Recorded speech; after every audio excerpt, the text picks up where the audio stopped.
welcome back to another book unboxing. I had a lot of potatoes and now my tummy feels funny. This is Animal Farm by George Orwell, who also wrote 1984 that I just recently read. If you've been watching my videos, you know that I am wanting to get a bunch of the classics, including Animal Farm 1984, Lord of the Flies, Fahrenheit 451, just the originals, the dystopian stuff. And I've heard things about stickers on books bother me, so that's kind of what I'm doing now. So here's a summary.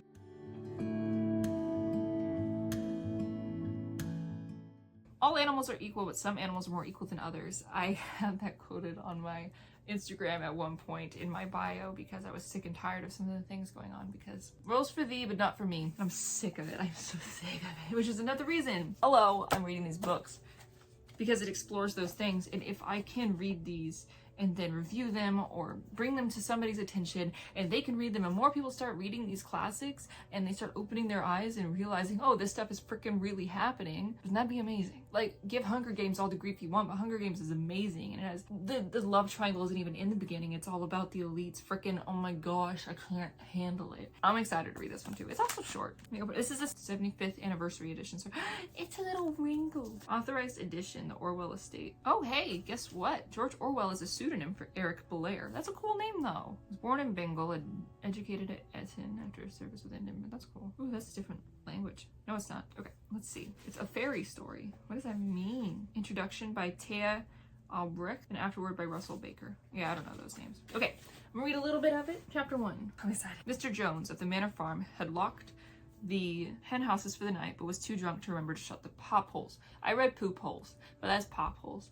With the ring of light from his lantern dancing from side to side, he lurched across the yard, kicked off his boots at the back door, drew himself a last glass of beer from the barrel of the scullery, and made his way to bed, where Miss Jones was already snoring. As soon as the light in the bedroom went out, there was a stirring and a fluttering all through the farm buildings. Word had gone round during the day that old Major, the prize middle white boar, had had a strange dream on the previous night and wished to communicate to the other animals. It had been agreed that they should all meet in the big barn as soon as Mr. Jones was safely out of the way. Old Major, so he was always called, though the name under which he had been exhibited was Willingdon Beauty, was so highly regarded on the farm that everyone was quite ready to lose an hour's sleep in order to hear what he had to say. At one end of the big barn, on a sort of raised platform, Major was already ensconced on his bed of straw under a lantern which hung from the beam. He was 12 years old and had lately grown rather stout, but he was still a majestic-looking pig with a wise and benevolent appearance, in spite of the fact that his tushes had never been cut. Before long, the animals began to arrive and make themselves comfortable after their different fashions.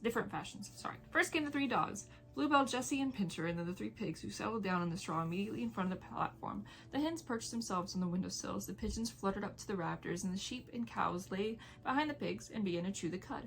The 2 cart horses, Boxer and Clover, came in together, walking very slowly and setting down their vast hairy hooves with great care, lest there be some small animal concealed in the straw. Clover was a stout, motherly, mere approaching middle life, who had never quite got her figure back after her 4th foal. Boxer was an enormous beast, nearly 18 hands high, and as strong as any 2 ordinary horses put together. A white stripe down his nose gave him somewhat stupid appearance, and the fact that he was not of first-rate intelligence, but was universally respected for his steadiness of character and tremendous powers of work. After the horses came Muriel, the white goat, and Benjamin, the donkey. Benjamin was the oldest animal on the farm and the worst tempered.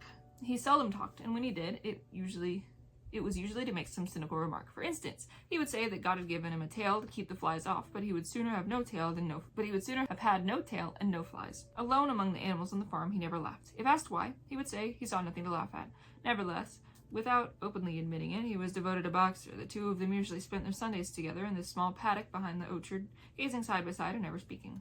2 horses had just lain down with a brood of ducklings who had lost their mother, filed into the barn, cheekily, feebly, and wandering from side to side to find some place where they would not be trodden on. Clover made some sort of wall round them, with her great foreleg, and the ducklings nestled down inside of it and promptly fell asleep. At the last moment, Molly, the foolish, pretty white mare who drew Mr. Jones's trap, came mincing, daintily in, chewing a lump of sugar. She took a place in front and began flirting her white mane, hoping to draw attention of the red ribbons it was plaited with. Last of all came the cat, who looked round as usual for the warmest place, and finally squeezed herself between Boxer and Clover.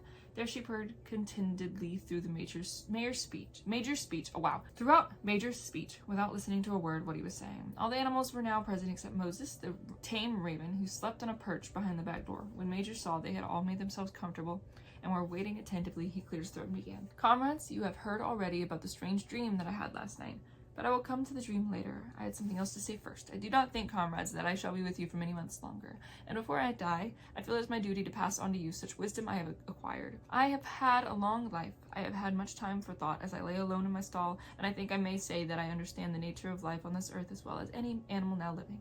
It's about this I wish to speak to you. Interesting. Okay. It's a short book too, so go check it out.